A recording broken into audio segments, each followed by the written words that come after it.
디지털 시대의 한문학, 데이터로서 통하는 보존인문 지식이라고 그렇게 제목을 잡아봤습니다. 먼저 제가 생각하는 그 한문학의 의미, 거의 21세기라고 하는 그런 수식어를 붙였습니다만은 그것을 한번 적어봤습니다. 한문 기록으로 남은 과거의 데이터 속에서 우리 문화의 과거와 현재를 잇는 유의미한 사실과 관계를 발견하고 이를 통해 우리 문화 세계를 통시적으로 볼 수 있는 해안을 얻는 것. 다소 좀 수사가 깁니다만은 여러분들과 다 같이 공감하는 얘기가 아닌가 생각합니다. 제가 제 발표문의 첫 구절에 한문학은 한문으로 쓰여진 문학적 저작에만 관심을 두는 국가학문에 머물지 않는다라고 했는데, 사실 그거는 문학 영역에서의 한문학의 의미를 제가 과소평가하는 것이 아니고, 그리고 더군다나 그 분야에 종사하시는 연구자들이 이 자리에 많이 계시기 때문에 그 부분이 크게 이제 주류를 이루고 있는 오늘 우리 한국의 한문학계의 충분한 의의가 있겠습니다만은, 제 자신이 철학을 전공했고 그리고 저와 함께 공부했던 이동철 교수도 그렇고요. 그 상황에서 볼 때 이 한문이라고 하는 것은 문학에 머물지 않고 문사철 그 밖의 모든 우리 고전 시대에 대한 연구를 하는 종합 학문의 베이스죠. 학자적인 연구를 가능하게 하는 근거이고, 그런 의미를 담았고요. 그리고 또 한 가지, 그것이 우리 과거에 대한 연구에만 머무는 것이 아니라 우리가 과거를 연구하는 것은 그것이 현재에서의 의미를 또 발견하기 위해서이기 때문에 한문학과 같은 과거와 현재의 다리 역할도 해야 된다고 하는 생각을 담아봤습니다. 그리고 그러기 위해서 바로 이와 같이 학제적으로 그리고 과거와 현재를 잇는 그런 다리 역할을 한문학이 해주기 위해서 이 디지털과의 동행, 협업이 필요하다고 하는 데에는 많은 분들이 이미 공감하고 계시는 것 같습니다. 다만 그 방법이 어떠한 방법이 필요한 것이며 또 해야 될 일인가에 대해서 좀 이해의 좀 층위가 다를 수 있겠죠.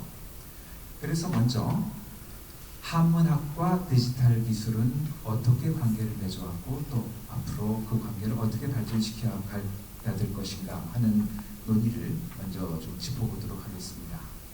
저는 여기에서 인문학 자료 전산화와 디지털 인문학이라고 하는 것을 구분해서 말씀드리고자 합니다. 그리고 결론부터 말씀드리면은, 지금까지 한문학과 디지털의 유대는 인문학 자료의 디지털화, 한문 자료의 정보화라고 하는 것이었다면, 이제 앞으로 우리에게 놓인 과제는 바로 디지털 인문학으로서의 한문학이라고 할 수 있을 것 같습니다.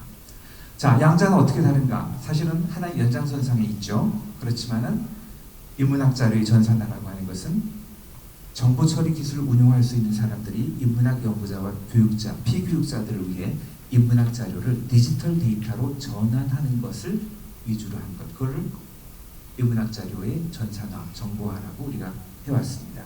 그렇게 함으로써 자료 이용의 편의성을 증진시키는 것을 목적으로 한 거죠. 자, 제가 이거를 만든 지 한 20여 년 됐습니다. 조선왕조실록 CD-ROM이라고 하는 것인데요. 많은 분들이 이제 기억해 주고 계신데, 바로 대표적인 인문학 자료 전산화의 하나의 예입니다. 이걸 갖고 있는 연구자들이 많은 도움을 받았죠. 하지만 그거는 인문학자들이 스스로 디지털 데이터를 자기가 만지고 조작하는 것이 아니라 누군가가 만들어 놓은 것을 가지고 이용하는 그런 리딩 머티리얼을 디지털로 받은 것입니다. 몇 년 전에 제가 낸 인문정보학의 모색이라고 하는 이 책은 한 20년 걸쳐서 진행해온 이 인문학 자료 정보화의 역사를 담았습니다. 물론 이제 제가 중심이 돼서 해온 일들을 주로 담았죠. 그때 제가 이 책을 내면서 서문에도 썼습니다만, 이 책을 내는 이유는 지금까지 해온 일을 정리하고 그리고 다른 일로 나가기 위해서라고 했습니다. 그때 지금까지 해온 일은 바로 인문학 자료의 전산화였고, 그리고 그 다음 단계는 바로 디지털 인문학이었습니다. 자, 디지털 인문학이라고 하는 것은 인문학 연구자와 교사, 학생들이 디지털 환경에서 자기 주도적으로 연구와 교육 활동을 수행하는 것입니다. 디지털 기술의 활용을 통해 이전에는 가능하지 않았던 새로운 연구, 교육 성과를 도출하고 이로써 인문학의 사회적 기여를 촉진하는 것을 목표로 합니다. 자, 한마디로 이 양자의 차이를 말하자면 누가 하느냐입니다. 그리고 인문학자들이 얼마나 능동적으로 주도적으로 그 일을 하느냐입니다. 누군가가 데이터를 만들어주고 우리는 그것을 읽고 참고하고 그리고 그걸 가지고서 아날로그적인 방식으로 연구 결과물을 내면 또 누군가가 그것을 온라인에 올려서 사람들이 공유할 수 있게 해주고 이것이 바로 인문학 자료의 전산화입니다. 제가 1차적으로 이 얘기를 하는 것은 우리의 이 한문학과 디지털과의 관계에 대한 우리의 논의는 여기에 머물지 않고 그 다음으로 나가는 길을 찾는 것이 중요하다는 그런 의미입니다. 이 인문학 자료의 전산화라고 하는 것이 절대 의미 없는 건 아니죠. 그것이 있어야지 디지털 인문학이 가능하기 때문에 말하자면 디지털 인문학을 위한 인프라 구축으로서 인문학 자료의 정보화는 반드시 필요합니다. 하지만 우리가 그것이 어느 정도 이제 수준에 와 있기 때문에 그 수준은 이제 우리나라에서 이룩된 그 수준은 거의 세계적이라고 해도 무방합니다. 상당히 많이 진전이 됐어요. 그리고 거기에서 더 나아가서 디지털 인문학으로 가자는 그러한 논의입니다. 네, 이렇게 정리했습니다. 지난 20여 년간 한문과 디지털은 주로 인문학 자료 전산화 영역에서 유대를 맺어왔다. 이제는 그 관계가 디지털 인문학의 모습으로 진화한 시점이다. 자, 그러면은 그 도대체 무엇이 인문학 자료의 전산화라고 하는 것은 이미 여러분 우리가 다 이제 공감하고 있을 겁니다. 무엇이 그건지. 그런데 디지털 인문학이라고 하면은 그런 그 관계가 어떻게 발전하는 것인가? 디지털 인문학에 있어서의 이 진화된 모습을 연구와 교육 두 측면에서 살펴보겠습니다. 디지털 인문학적 연구 많은 논의가 가능합니다. 오늘 백 선생님 아까 말씀하셨듯이 여러 가지 이제 분석적인 연구, 전에는 디지털적인 기술 사용해서 이런 것들 다 디지털로 가능해진 연구겠죠. 하지만 가장 핵심적인 키워드는 바로 소통과 협업이라는 말로 대변할 수 있습니다. 사실은 그 어떤 기존에 우리가 요즘 그 컴퓨터로 데이터 분석이라든가 이거 데이터 마이닝 이런 것이 가능해지면서 누군가가 만들어 놓은 데이터를 가지고 그거를 내가 개인적으로 무슨 R 같은 프로그램을 돌려서 분석해내고 하는 거 그런 작업은 굳이 협업 아니고도 혼자 할 수 있죠. 하지만 그것은 사실상 디지털 인문학이라고 하는 이름으로 새롭게 대두되기 이전에 이미 사회과학이라든가 이런 데 오래전부터 써오던 방식입니다. 그걸 가지고서 우리가 이제 인문학자들도 이제 그런 방식을 써서 유의미한 데이터를 찾아낼 수 있겠다라고 생각을 하고 그것을 쓰고 또 실제적으로 유의미한 일들을 많이 해냅니다. 하지만 거기에 많은 문제점들이 나오고 있죠. 사실은 어떻게 보게 되면 인문학의 본질적인 역할을 잊어버리고 거기에 치중하지 않고 그냥 기술적인 방법을 인문학적 데이터에다가 적용했을 때 나온 문제입니다. 우스갯소리로 우리 전 박근혜 대통령께서 그 탄핵 심판 당일날까지도 절대 그 탄핵은 부결될 거라는 확신을 가지셨다고 합니다. 이유는 주변 참모들이 제시하는 SNS 분석 결과에 탄핵 반대와 그 탄핵 부결 이런 얘기가 훨씬 더 많았다는 거죠. 제 주변에 좌파 사람들이 많아서 그런지 제가 많이 듣던 얘기는 도대체 누가 탄핵을 반대하지? 탄핵 반대하는 사람이 과연 많을까? 탄핵이 부결될 가능성도 있나? 이런 얘기들이었습니다. 그런 얘기를 그냥 그대로 어휘 분석한다고 치게 되게 되면은 SNS상에서 오가는 얘기에 탄핵 반대와 탄핵 부결이 압도적으로 많을 수밖에 없죠.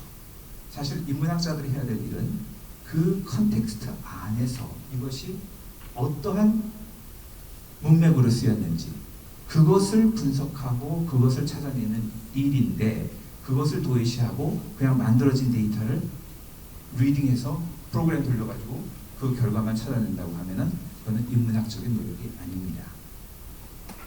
그리고 그거는 자칫 디지털은 인문학의 진정한 동반자가 될 수도 없고 이렇게 잘못된 연구 결과를 낼 수가 있으니까 그거는 적당히 거리를 둬야 되고 그리고 더 이상 깊이 들어가면 안 된다라고 하는 그런 편견과 오해를 낳을 수도 있죠.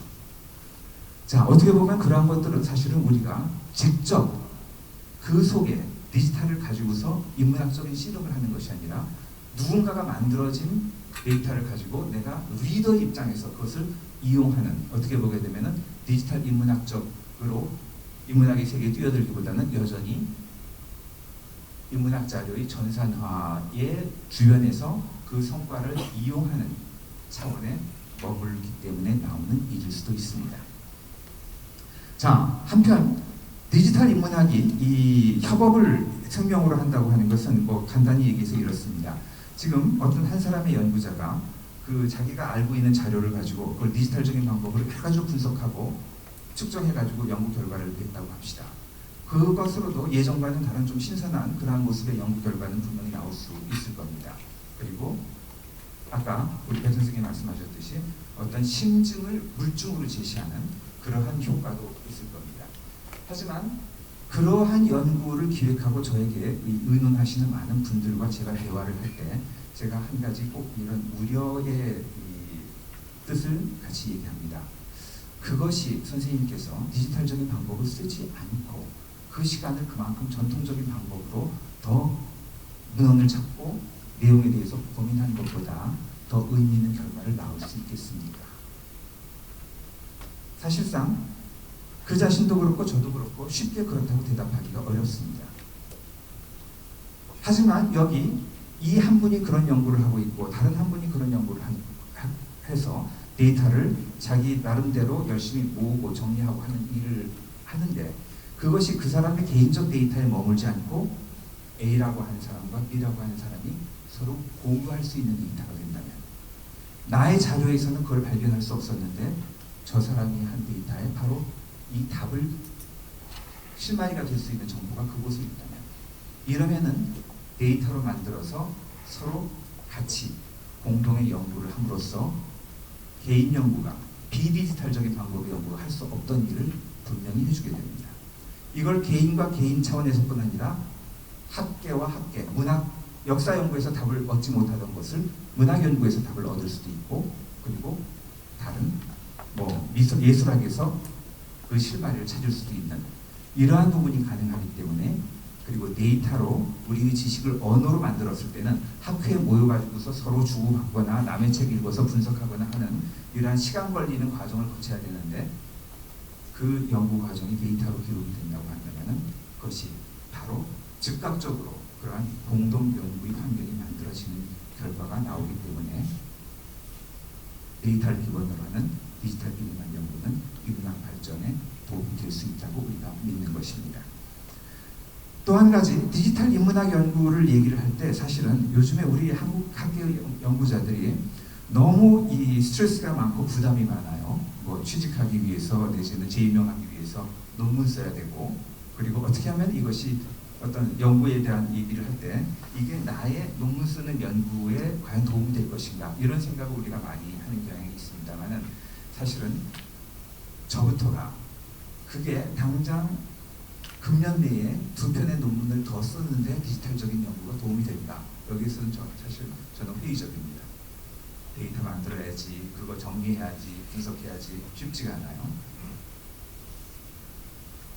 디지털 인문학은 이러한 시스템에서 개인적 연구를 위주로 하고 개인적 연구 성과에 스트레스를 받는 이러한 우리의 현 세대보다 바로 뭔가 좀 더 열린 마당에서 진정으로 의미 있는 지식을 추구할 수 있는 다음 세대들에게 그 새로운 연구 방법 그리고 세계와 소통하는 방법을 알려주는 교육으로서 더 큰 의미가 있다고 생각합니다.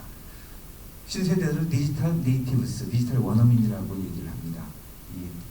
나면서부터 혹은 자라나는 과정에 디지털 언어로서 살아가고 그렇기 때문에 디지털적인 의사소통이 자연스러운 세대. 하지만 대부분의 우리 기상학자들은 아무리 디지털을 갖고서 연구하고 또 가르치려고 노력한다고 해도 우리들은 상당 부분 디지털 이미그런트, 디지털 이민자라고 얘기하죠. 우리가 디지털 세계에 태어나지 않았는데 어느 날 갑자기 세상이 디지털이 돼서 내가 거기에 적응해야만 하는 그런 스트레스를 받는 세대이죠.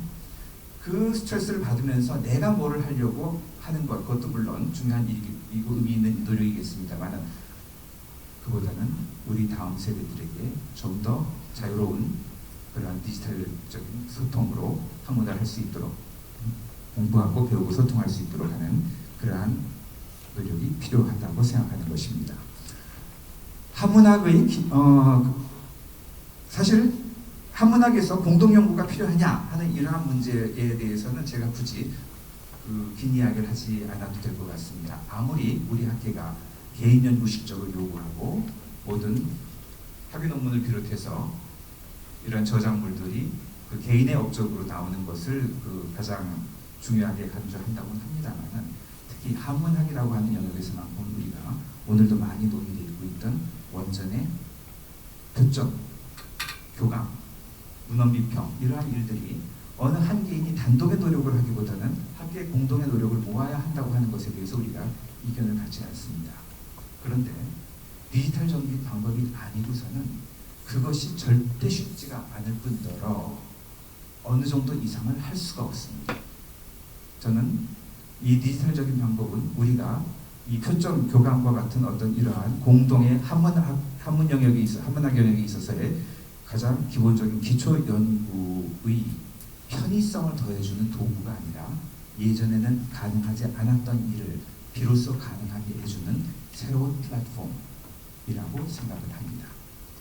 네, 또 한 가지 아까도 말씀드렸습니다만은 우리가 이 한문학에 있어서 이 한문을 읽을 수 있는 그것을 의미 있게 생각하는 한문 후속 세대를 키우지 않고는 이 한문학의 미래는 없습니다. 누군가 읽어야 되잖아요. 읽고 그것을 계속 응용할 수 있어야 되고 그러는데 과연 우리가 예전에 우리가 배웠던 방식의 한문 교육이 우리의 학생들에게 똑같이 적용할 수 있는 것인가? 그래 그것이 바람직한 것인가에 대한 그러한 질문을 좀 냉철하게 할 필요가 있다고 생각을 합니다.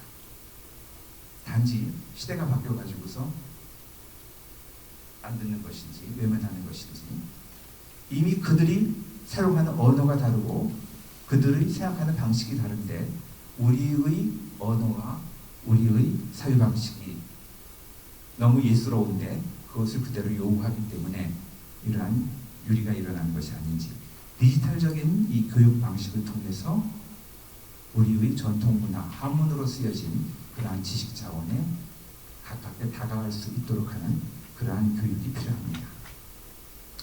네, 제가 다소 여러분들에게 추상적으로 들렸을 수 있는 그러한 일들을 몇 가지 좀 더 구체적으로 보여드리기 위해서 그 사례 몇 가지를 가져왔습니다. 네 가지입니다, 총.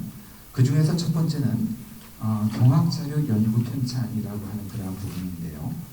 구체적으로 이 부분에 대해서 무슨 활발한 어떤 연구 활동이 지금 벌어지고 있어서 그 결과를 여러분들한테 보여드리려고 하는 것은 아닙니다. 이거 하나의 그 배경은 저희가 이쪽 글에 쓰였습니다. 왜 이런 것들을 하게 됐는지 앞으로의 연구 계획이고 하나의 마스터 플랜입니다. 좀 뭐 예산 작업 같은 것을 진행하고 있는데 뭐 전망이 그렇게 밝은지 안 밝은지 모르겠습니다. 다산의 경학 제가 이제 설계한 부분이 다산 경학의 데이터베이스를 만드는 건데 먼저 이것부터 말씀을 드리면은 그냥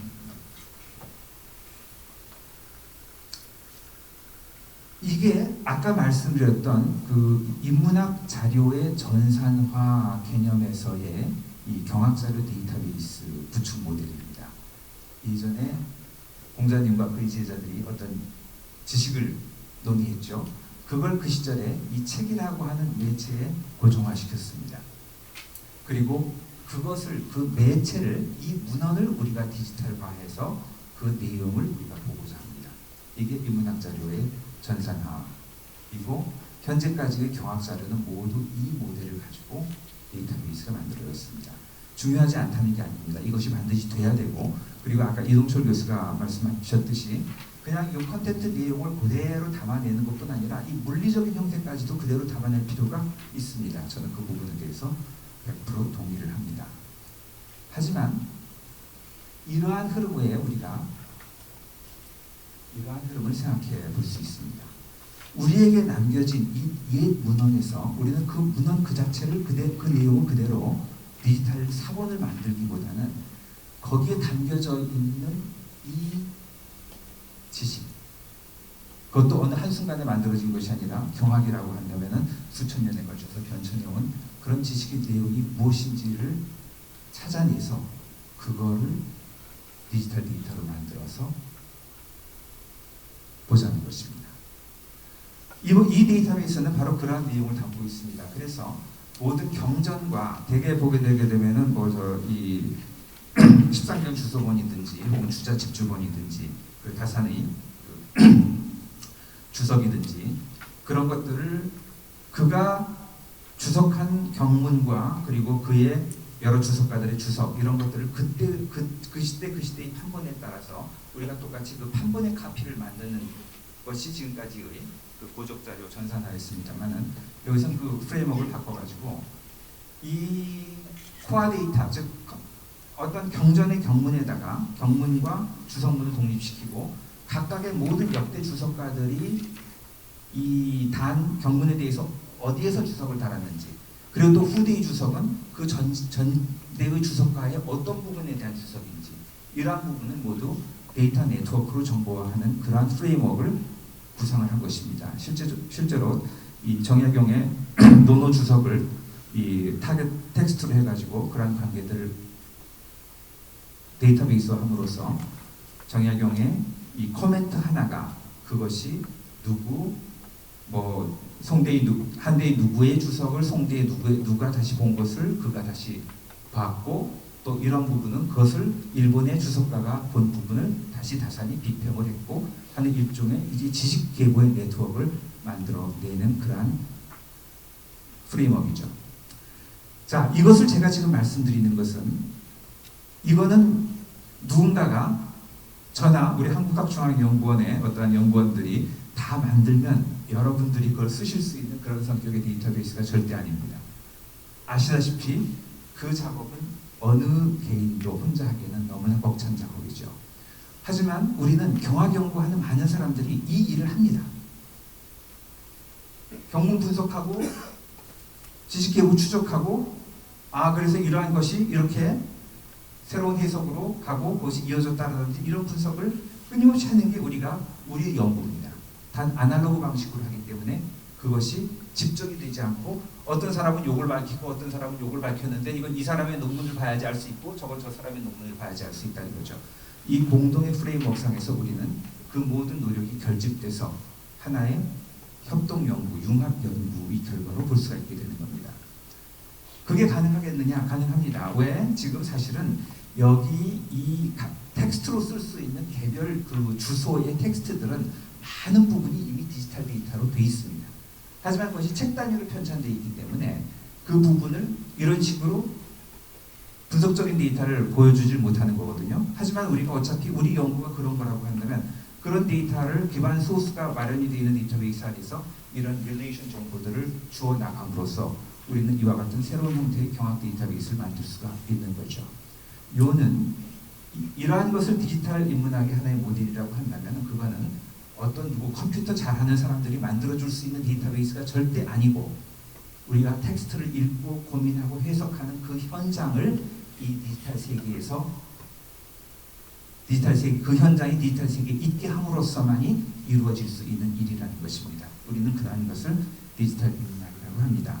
네, 이것도 비슷한 예입니다. 이거는 장서각에서 시행하고 있는 보문서 자료들의 내용을 예전에는 이 보문서 텍스트를 읽고 해석해서 그걸 보문서의 모양 그대로를 그것이 이미지든 아니면은 그 텍스트든 판독된 텍스트든 그렇게 같은 형태로 옮겨내는 것이었습니다만 여기서 한 걸음 더 나아가서 이런 내용들을 전부 다 그 데이터로 편찬을 해가지고 그 속에 담겨진 내용을 볼 수 있게 하는 겁니다. 지금은 시간이 뭐 그렇게 충분치 않습니다만은 이러한 것들을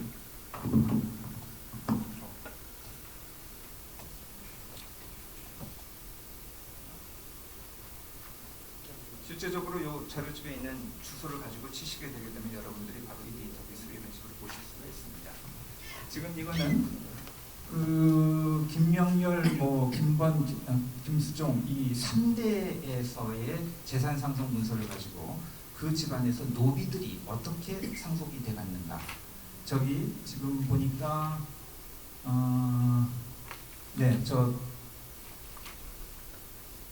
이 하늘색은 남자 노고 저 보라색은 여자 노비네요. 그 다음에 저 가운데 있는 김명렬, 김수정, 김번 그를 소유한 이 부안김씨 집안 양반들이고요. 저렇게 해서 그러한 재산의 상속 저거는 이제 분재기 문서하고 그 다음에 이제 족보 자료를 가지고 만들어진 이루어진 것인데 저런 자료를 가지고 사실은 저희는 부분적으로 그 노비 족보를 재현할 수가 있었습니다. 한 집안에서 뭐 한 5대 이상에 걸쳐가지고 노비들이 어떻게 이제 이어져 갖고 혈연을 이어갖고 또 그 소유가 어떻게 바뀌어 나갔는지 이러한 부분은 사실상 이러한 분석 연구를 통해 가지고 뭐 이걸 말씀드리는 게 좋겠군요. 이러한 결과를 보였을 때 많은 그 공문서 연구자들이 비슷하게 하시는 말씀들이 있었습니다. 뭐냐 하면은 나도 저런 연구를 예전에 하려고 했는데 만들어 가다가 포기했다. 너무 복잡하고 많아서. 아니면 전지를 써도 그것이 좀 안 돼서 담을 수가 없어서. 네, 그런 걸 가능하게 해줍니다. 이것이 디지털 인문학적 방법의 유용한 점이겠죠. 하지만 제가 말씀드리고 싶은 것은 그게 아니고 디지털 인문학이 이렇게 편리하다가 아니고 누가 그걸 하겠냐는 겁니다. 공문서 자료 수집하고 그거 모여 앉아서 그거 한 글자씩 한 글자씩 읽어 나가고 그리고 그걸 가지고 어떤 정서본을 내고 고문서 해제를 달고 있는 그 연구자들이 이 작업을 하지 않으면 이건 아무도 안 합니다. 하지만 우리가 이러한 작업을 할 때 누구는 부안김씨, 누구는 광산김씨 이러한 작업들을 할 때 우리는 지금 현재 다 따로따로 떨어져 있는 이 데이터들이 서로 묶여질 수 있는 연계고리를 찾을 수 있을 것이고 우리 전통 시대는 새로운 알려지지 않았던 새로운 모습을 우리에게 드러내 줄 수도 있을 겁니다.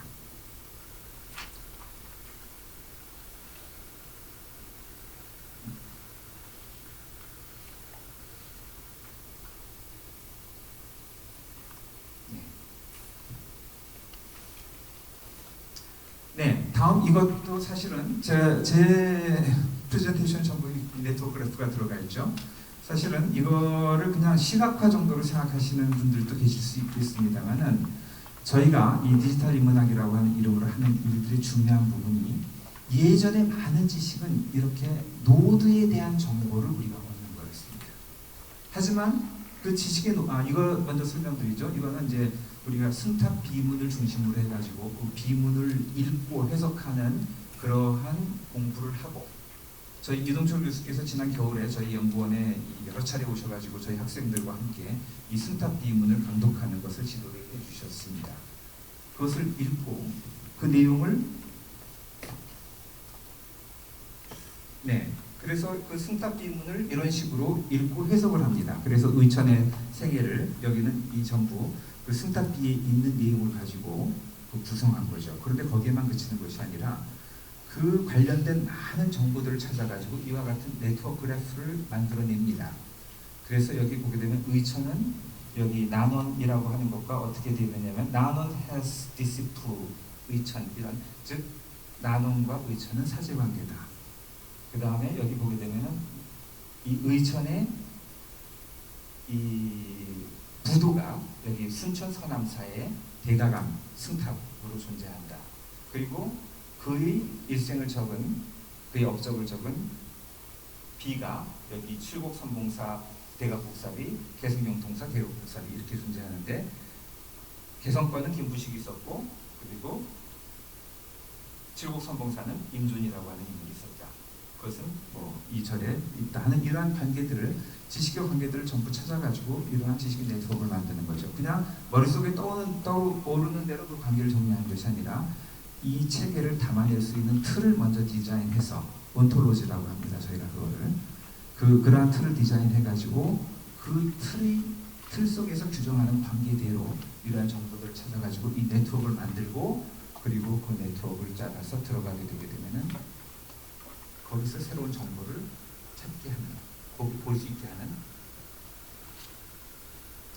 그러한 연구 및 교육을 진행하고 있습니다. 자, 여기에는 물론 이제 들어가 보시게 되면 여러 가지 그 탑비에 대한 이야기뿐 아니라 그것이 땅속에 묻혔다가 발굴됐을 때의 이야기 이런 자료들을 찾아가지고서 제공을 합니다. 그리고 저희는 이 모든 것을 현장 속에서 볼 수 있도록 하기 위해서 그 대부분의 곳을 다 방문을 해서 뭐 드론을 날려서 이와 같이 뭐 360도 영상을 찍고 그리고 그거를 VR 가상현실로 바로 볼 수 있도록 하는 그런 시스템까지 구현을 하고 있습니다.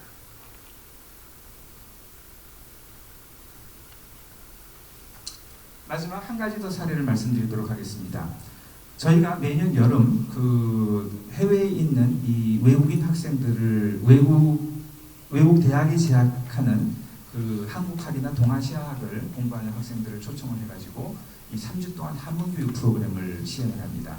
그 학생들이 와서 이 3주 동안 아주 강도 높은 하루 6시간 이상씩의 그런 교육을 받고 돌아가는데요. 이 학생들이 오면은 거기 이제 좀 특징이 있습니다. 3가지 정도 꼽을 수 있는데, 하나는 전부 외국 학생들, 외국 대학원생들을 대상으로 하기 때문에 모든 강의를 영어로 진행을 합니다. 그러기 위해서 인스트럭터도 그 미국 대학에서 그 동양학을 가르치시는 분들을 초빙해가지고 지금 이 수업을 담당하게 하고요. 그리고 이들이 읽는 것은 한국 한문입니다. 우리나라에서 만들어진 여러 가지 한문, 뭐 짧은 그런 일화, 소설이라든지 혹은 어제, 문집 기록들, 고문서 이런 내용들을 읽게 합니다. 또 한 가지 특징은 모두 디지털 인문학적인 방법으로 그 수업을 진행을 합니다. 여기서 디지털 인문학적인 방법이라고 하는 것은 다름이 아니라 그 모든 번역 이 프로세스를 전부 위키 기반으로 공동 번역을 합니다. 번역 과제가 주어지게 되게 되면은 그걸 가지고 위키상에서 저마다 자기가 맡은 부분 아니면은 자기의 해석을 위키에 기록을 하고 그 순간 이 자신의 모든 노력을 그 팀원 한 20명 반을 나눠서 하니까 번역반하고 뭐 중국반 이렇게 나눕니다. 그 대부분 다 초급 한문 교육은 다른 학생들을 대상으로 합니다. 와가지고 다른 학생이 어떻게 번역했는지를 바로 참조하면서 자신의 번역을 임프루브 시킬 수 있죠.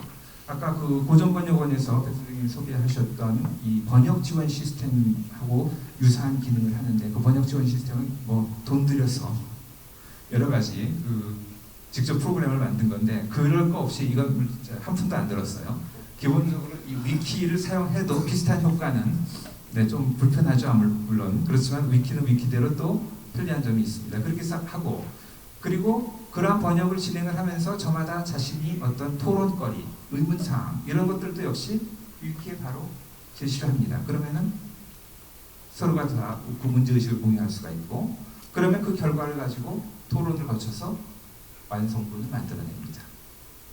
그래서 이 3주 수업이 끝남과 동시에 수십 편의 이 수업 자료들이 그대로 온라인상에 올라가서 바로 이용 가능한 상태가 됐죠.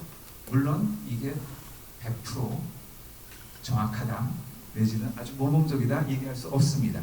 하지만 이 상태에서 이루어진 모든 것을 여실히 그대로 드러내는 그런 자료이고 이미 이러한 부분들이 작년의 그런 결과물들이 이 뭐 해외 대학에서 그런 참고되고 활용됐다고 하는 그런 얘기가 들렸고요.